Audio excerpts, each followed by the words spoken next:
Now we are staying with developments from the special session of Parliament, which in fact kicked off today with the Prime Minister's speech addressing the Lok Sabha on the first day of the special session.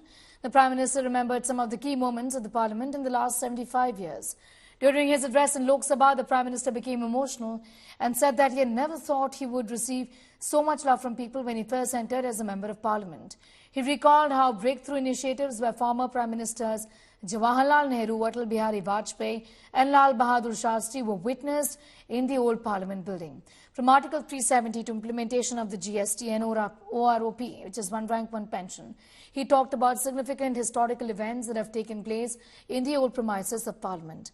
Further added that even though House proceedings will move to the new Parliament building tomorrow, the old building will continue to inspire generations. मैं पहली बार जब संसद का सदस्य बना और पहली बार एक सांसद के रूप में इस भवन में मैंने प्रवेश किया तो सहज रूप से मैंने इस संसद भवन के दौर पक्ति पर अपना शीश झुका करके इस लोकतंत्र के मंदिर को श्रद्धा भाव से नमन करते हुए मैंने पैर रखा था। वो पल मेरे लिए भावनाओं से भरी हुई थी। भारत के लोकतंत्र की ताकत है, भारत के सामान्य मानवी की लोकतंत्र के प्रति श्रद्धा का प्रतिबिंब है कि रेलवे प्लेटफॉर्म पर गुजारा करने वाला एक गरीब परिवार का बच्चा पार्लियामेंट पहुंच गया।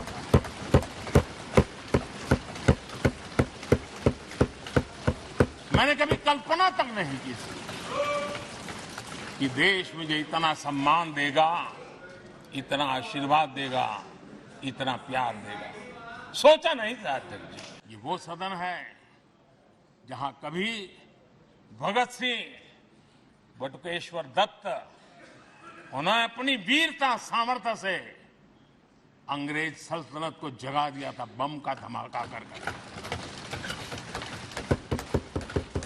वो बम की गूंज भी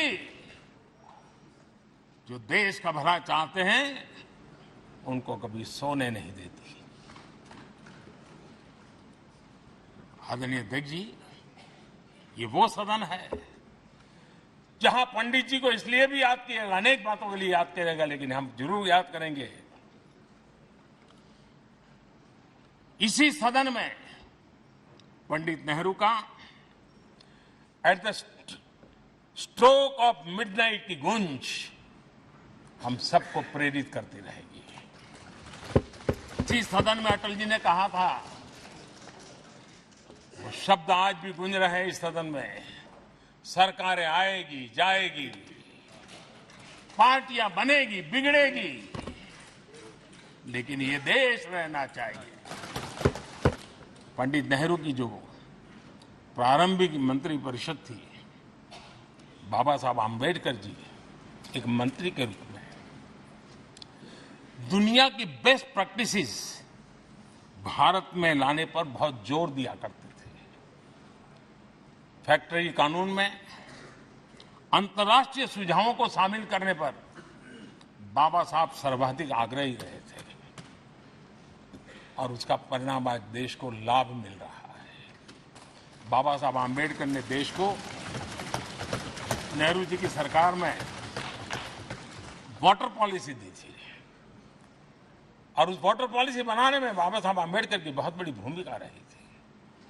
आदरणीय अध्यक्ष जी,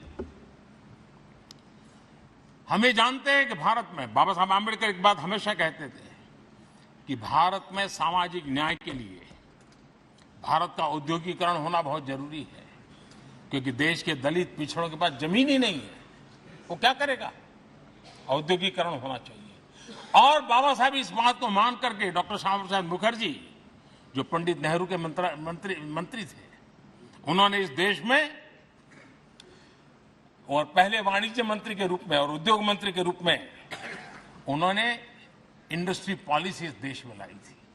आज भी कितनी ही इंडस्ट्री पॉलिसी बने, लेकिन उसकी आत्मा वही होती है जो पहली सरकार के थी और उनका भी बहुत बड़ा अहम योगदान रहा था।